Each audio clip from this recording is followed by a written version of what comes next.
So hey guys and welcome back to your channel Balaji coaching classes. और अब हम लोग शुरू करने वाले हैं एक्सरसाइज 2.4 का फर्स्ट क्वेश्चन।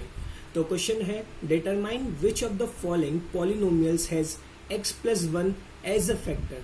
तो यहाँ पे हमें चार पॉलिनोमियल्स गिवन है और इन चारों पॉलिनोमियल्स में से हमें ये बताना है कि किस पॉलिनोमियल के पास x प्लस 1 एक फैक्टर है और किस पॉलिनोमियल के पास x प्लस 1 एक फैक्टर नहीं है।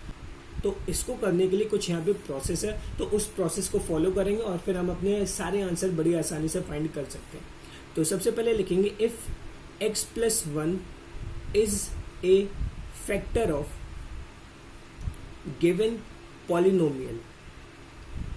पहले हम लोग यही मान लेते हैं कि जो x प्लस 1 है वो अगर फैक्टर होता तो फिर क्या होता। तो यहाँ पे लिखा है if x plus 1 is a factor of the given polynomial then x plus 1 is equals to 0, क्योंकि अगर वो फैक्टर है तो उसकी वैल्यू 0 के इक्वल होनी चाहिए।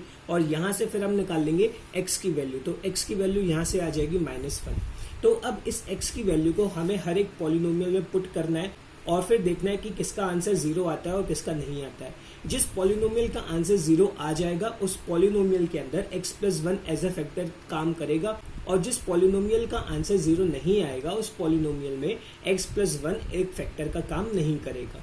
क्लियर। तो यहाँ पे सबसे पहले हम लोगों ने ये लिखा है कि x प्लस 1 अगर फैक्टर होता तो ये 0 के इक्वल होता और यहाँ से x की वैल्यू निकल कर आती है -1। इसके बाद हम लोग अपना फर्स्ट पॉलिनोमियल नोट करेंगे जो कि था x cube plus x square plus x plus 1। तो इस पॉलिनोमियल में हमें x की जगह -1 रखना है और -1 रखने के बाद जहां जहां पर आपको x दिख रहा है वहां पर हम लोग -1 सब्स्टिट्यूट करा देंगे। तो पहला था x क्यूब, यहाँ पे हमें x की जगह -1 रखना था और क्योंकि क्यूब लगा था यहाँ पर तो इस साइड लगा देंगे हम लोग क्यूब। फिर था प्लस का sign as it is note कर दिया। फिर था यहाँ पर एक्स स्क्वायर, तो x की जगह हम लोगों ने रखा -1 और उसका कर दिया स्क्वायर। फिर प्लस का साइन, फिर x था तो सिंपल हम लोगों ने रख दिया -1 और फिर यहाँ पे प्लस का 1 था तो प्लस का 1 लिख दिया। अब जब हम इसको सॉल्व करेंगे तो अगर -1 का क्यूब करते हैं तो -1 ही आएगा। अगर -1 का स्क्वायर करेंगे तो -1 इंटू -1 ये होके हो जाएगा प्लस का 1। अब यहाँ पर सीधा सा प्लस माइनस था तो इसका आंसर आ जाएगा -1 और ये तो +1 था ही हमारा। तो यहाँ पे हमारे पास 2 1 प्लस के आ चुके हैं और 2 1 माइनस के आ चुके हैं, तो ये दोनों आपस में कैंसिल आउट हो जाएंगे और जो इसका फाइनल आंसर आएगा वो आ जाएगा 0। तो इस पॉलिनोमियल में अगर हम लोग x की जगह -1 रखते हैं तो इसका आंसर 0 आ जाता है। इसका मतलब क्या होगा, therefore x plus 1 is a factor of given polynomial, कि जो यहाँ पे x प्लस 1 दे रखा था इस पॉलिनोमियल का वो एक फैक्टर है और ये हम लोगों ने फाइंड कर दिया। इसी तरीके से हमें इसके सारे पार्ट करते हैं। तो मैं यहाँ पे दूसरा पार्ट सॉल्व करता हूँ और आप अपने बुक से दूसरा क्वेश्चन देखो और इसको खुद से एक बार सॉल्व करने की कोशिश करो। मैं यहाँ पे सॉल्व करता हूँ।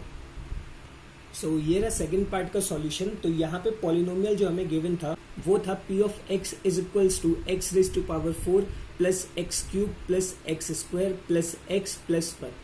तो इस पॉलिनोमियल में जहां जहां पर x था वहां पे हमने -1 को सब्स्टिट्यूट कराया है और -1 को सब्स्टिट्यूट करवाने के बाद जब हम इसको सॉल्व करेंगे तब इसका आंसर आएगा प्लस का 1। इसका आंसर 0 नहीं आया, और अगर पॉलिनोमियल का आंसर 0 नहीं आया इसका मतलब ये है कि जो x प्लस 1 यहाँ पे दे रखा था वो इसका फैक्टर नहीं है। तो इसलिए यहाँ पे हम लोगों ने लिख दिया है therefore x plus 1 is not a factor of the given polynomial. Okay, so I hope आप लोगों को ये सारे पार्ट समझ में आ गए होंगे। तो अभी हम लोगों ने सिर्फ 2 पार्ट्स किए हैं, इसके 2 पार्ट्स और बाकी हैं। तो थर्ड वाला आप एक बार खुद से ट्राई करो, अगर आंसर आ गया तो बहुत ही बढ़िया, आपको ये सारे क्वेश्चन समझ में आ चुके हैं। और फिर मैं यहाँ पे 4th वाला पार्ट करता हूँ। थर्ड वाले का सॉल्यूशन कर दूंगा, उसको समझाऊंगा नहीं, हाँ आपको दिखा दूंगा। मैं यहाँ पे सीधा 4th वाला पार्ट समझाता हूँ। तो ये रहा थर्ड वाले का सॉल्यूशन। आप एक बार चेक कर लो कि आपके सॉल्यूशन से मैच कर रहा है या फिर नहीं कर रहा है। अब इसके बाद हम स्टार्ट करेंगे अपना 4th पार्ट। तो ये रहा हमारा 4th पॉलिनोमियल और इस पॉलिनोमियल में हमें फिर से x की जगह -1 की वैल्यू को पुट करना है। तो जहां जहां पे हमें x दिखेगा वहां पर हम -1 रखते जाएंगे। तो पहला था x क्यूब, तो ये हो जाएगा -1 का क्यूब। फिर था -x स्क्वायर, तो यहाँ पे माइनस की जगह हमने माइनस लगाया है और x स्क्वायर की जगह अब हम लोग लिख देंगे -1 का स्क्वायर। फिर माइनस का साइन और फिर ये ब्रैकेट में जो लिखा था 2 प्लस √2 और फिर बाहर लिखा है x। तो x की जगह अब हम लोग मल्टीप्लाई में डाल देंगे इसको -1 में, और फिर ये हमारा प्लस का √2। अब अगर -1 का क्यूब करेंगे इसका आंसर आ जाएगा -1। अब इसे देखना जरा, तो यहाँ पे -1 का स्क्वायर था, अगर -1 का स्क्वायर करेंगे ये आएगा प्लस का 1, और बाहर माइनस का साइन था इसीलिए ये ऑटोमेटिकली -1 बन जाएगा जाके। अब इस वाले पार्ट को जरा ध्यान से समझना, एक यहाँ पर लगा है माइनस का साइन और हमें मल्टीप्लाई करवाना है -1 से। तो इसको जरा देखना, इसको मैं 2 पार्ट में करता हूँ। सबसे पहले तो हम मल्टीप्लाई वाला पार्ट ओपन करेंगे, मतलब कि -1 का मल्टीप्लाई इसमें करवाएंगे। तो अगर -1 का मल्टीप्लाई 2 में करवाएंगे ये हो जाएगा -2, और फिर अगर -1 का मल्टीप्लाई √2 में करवाएंगे तो ये हो जाएगा -√2, ठीक है। और फिर ये प्लस का √2 था, इसको हमने ऐसे ही लिख दिया। अब ये जो -1 है ये आपका हो जाएगा -2। अब इस ब्रैकेट को हम लोग करेंगे ओपन। जब इस ब्रैकेट को ओपन करेंगे तो यहाँ पे जो -2 था, और क्योंकि बाहर माइनस का साइन लगा है तो ये हो जाएगा आपका +2। उसी तरीके से जैसे ये √2 माइनस का दे रखा था, और क्योंकि बाहर माइनस का साइन लगा है तो अंदर वाले साइन चेंज हो जाते हैं, तो ये भी आ जाएगा √2, और यहाँ पे प्लस का √2 तो दे ही रखा था। तो यहाँ पे 2 से 2 कैंसिल हो जाएगा, क्योंकि एक 2 है माइनस का, दूसरा 2 है प्लस का, और इसके बाद सिर्फ हमारे पास बचते हैं √2 + √2, और √2 + √2 होता है आपका 2√2। तो इसका भी आंसर 0 नहीं आया। इसका मतलब जो x+1 यहाँ पे दे रखा था वो भी इसका फैक्टर नहीं है।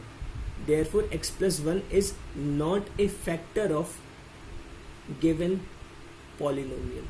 तो यहाँ पर आपका क्वेश्चन नंबर 1 कंप्लीट होता है, जिसमें हमें ये पता चला जो x+1 है सिर्फ वो फर्स्ट पॉलिनोमियल का फैक्टर है, और बाकी किसी पॉलिनोमियल में आंसर 0 नहीं आया। इसका मतलब है x+1 बाकी के बचे पॉलिनोमियल्स में फैक्टर का काम नहीं करता है। So that's all about this video. इसके बाद हम लोग मिलते हैं अपने नेक्स्ट वीडियो में, जिसके अंदर हम लोग स्टार्ट करेंगे इसका क्वेश्चन नंबर 2।